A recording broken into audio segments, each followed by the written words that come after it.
iba. Good morning! Good morning Metro and Mega Manila. Ngayon ay Webes, November 15, 2023. Ang bilis ng araw, di ba? Ilang kembot na lang. Magbibigayan na naman tayo ng regalo sa isa't isa. Magpapalitan na naman tayo ng iba't ibang bersyon ng spaghetti, di ba? Nakakaloka, medyo makulimlim ang morning natin for today's video. Maraming natutuwa dahil makakatipid sila sa kuryente syempre. Diba, hindi natin kailangan magbentilador. Medyo makulimlim, masarap magyapusan. Masarap pagyakapan lalo na kapag kasama mo ang iyong iniirog. Diba? Sa mga kabubukas lamang ng kanilang mga talapihitan, ako po ang inyong Tita Cora at sa ngalan ng aking partner na si Kapitana Sisa, ito po ang Baklitas! Woo! Woo! At kayo nakikinig pa rin sa number 106.7 Energy FM. Pangga, wag mong sabihin radyo, sabihin mo. Ayan! So kagaya na nabanggit ko kanina nga ha, medyo makulimlim ang ating umaga ngayon sa buong Luzon. At sabi ng ating mga papas sa Pag-asa, ito ay dahil daw sa shear line o hanging amihan. At hanging amihan, ayan ha. At binabantayan pa rin nila ang LPA o low pressure area na ngayon ay nasa nasa Pacific Ocean. At sa mga susunod na oras ay maaring mabuo na ito bilang bagyo at pag pumasok ito sa Philippine Area of Responsibility ay tatawagin itong Bagyong Kabayan. Kaya nakuha, mag-ingat-ingat tayo. Diba? Magdala ng payong pananggalang sa ulan kung kinakailangan. Huwag masyadong mabilis sa pagpapatakbo ng inyong mga sasakyan. Diba? Makakarating tayo sa ating mga paroroonan, medyo madulas ang daan. Ayan, kung mapapansin nyo, mag-isa muna ako ngayon dahil ang aking partner na si Kapitana Sisa ay merong nirespondihan. Hoy! Nirespondihan! Binabati ko muna ang lahat ng ating mga viewers sa ating Facebook Live via Facebook Live. Sa ating Facebook page ng 106.7 Energy FM Manila. Diba? Na konting-konti na lang ay mag-1 milyon na ang followers. Kaya go na, join na at i-follow nyo na. I-share nyo ang ating live upang nang sa ganun ay maraming makasagap ng chika natin for today's video. At eto na nga. Eto na nga ang chika. Classic talaga. Ay nako, bali-balita pa rin Pangga. Eto nga, etong si Daniel Padilla ay tila may parinig na kay Papa O. Papa OG Diaz. So, oo nga, eto nga si Daniel Padilla ay na corner ng mga press. Kaya naman natanong siya tungkol sa mga bagay-bagay tungkol din sa kanilang pinagdadaanan. At may mga binitawan siyang mga salita na tila, sabi ng mga netizen, dahil hindi naman natin tinutukoy na si Papa O ang kanyang pinaparinggan, di ba?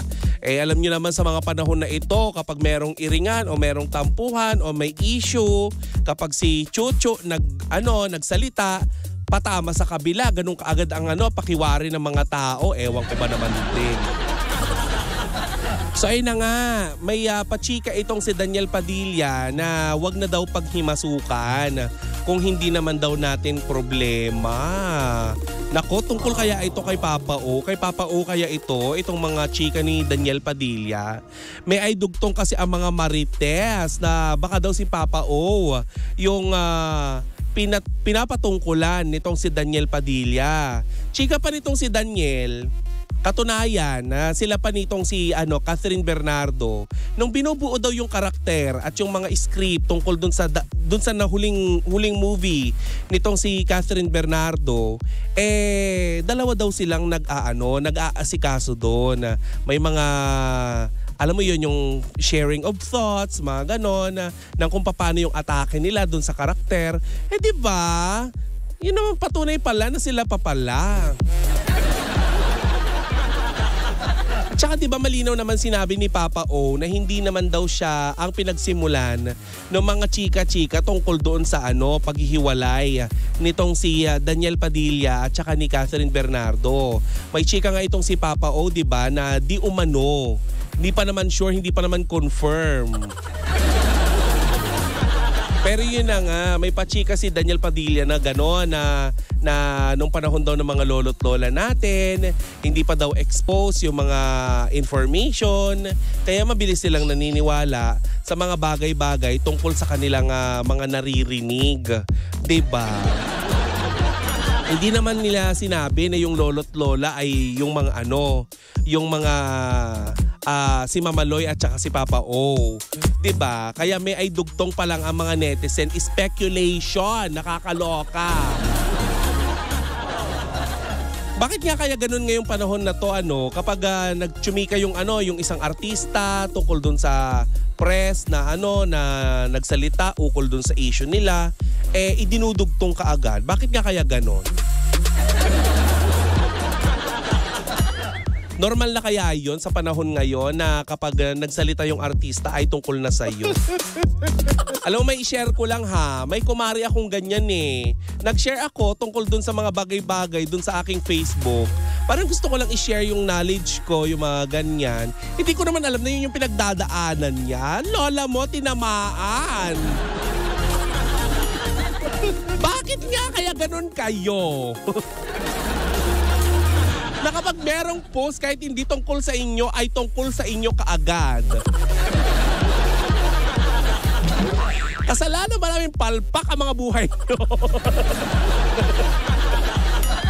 Kailangan ba namin mag-adjust yung mga ipopost namin sa social media? O kaya magpasintabi sa inyo dahil may mga kayo, may mga skeleton kayo sa inyong mga closet? Pero yun na nga, kay Papa O tsaka kay Daniel Padilla, yung mga parinig-parinig na mga ganyan, parang feeling ko naman hindi. Siguro natanong si Daniel Padilla, sumasagot lang din naman yung tao, di ba? Huwag na nating idugtong. Kasi feeling ko naman, hindi naman yung tungkol kay Papa O. Kagaya ng sinabi ko, trabaho ng mga nagbabalita ang magtanong kapag nako-corner yung artista. Sumasagot lang din naman yung bata. Di ba? Wag na kayong mga, bang tawag doon? Paningas. Madami din dyan mga paningas, mga marites na paningas. Kasi may mga marites na gusto lang pag-usapan yung buhay ng may buhay. Ang masama yung mga marites na paningas. Yung alam nang merong issue yung tao, yung dadagdagan pa nila, gagatungan pa nila para lalong mag-init. Nakakaloka kayo. Diba? Dapat dyan sa mga bibig na yan ay nilalagyan ng dagta ng mangga. Ang kate. Lagyan ng dagta ng mangga at saka pandikit. Para hindi na tsumika ng mga negative, nakakaloka kayo. Ay nako, but anyway,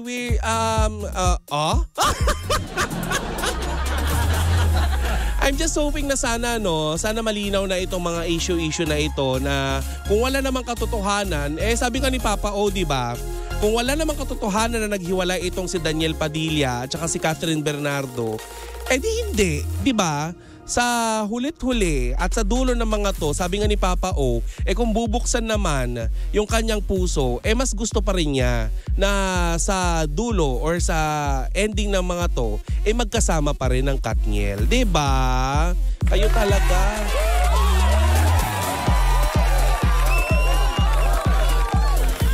Kaya hayaan na natin. Huwag nang palalain ang mga issue. Mas pagtuunan natin ang pansin yung mga isasaing nating kabigasan. Kaysa buhay ng may buhay. Diba? Niiyakan natin yung Katniel. Wala naman tayong isasaing. Paano yun? Diba?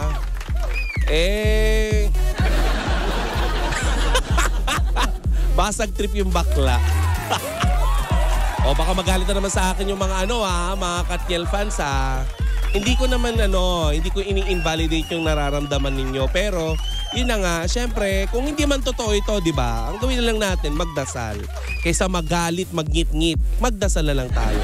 And for sure, ayaw din naman ng Katniel na kayo ay, di ba? Na kayo ay nai-stress. Kaya dapat, love, love, love na lang. Di ba?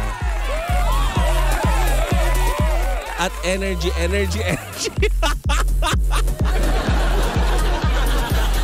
Ay, Diyos mio, Marimar. Nako, mamaya ulit ha. Magpapaalam muna ako pansamantala sa aking pagbabalik. Sa aking pagbabalik ay ilalatag ko ang aking pangalawang chika sa inyong lahat. At bago ako pansamantalang magpaalam dahil mamaya magbabalik pa naman ako, babatiin ko muna ng happy birthday si Ate Leonora na nandyan sa Honolulu, Hawaii. Happy birthday, Ate Leonora!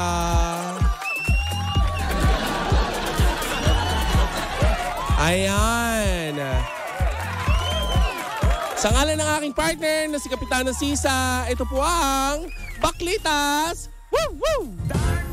At ituloy pa rin natin ang tugtugan dito pa rin sa number 1, 06.7 Energy FM. Pangga, wag mong sabihin radyo, sabihin mo.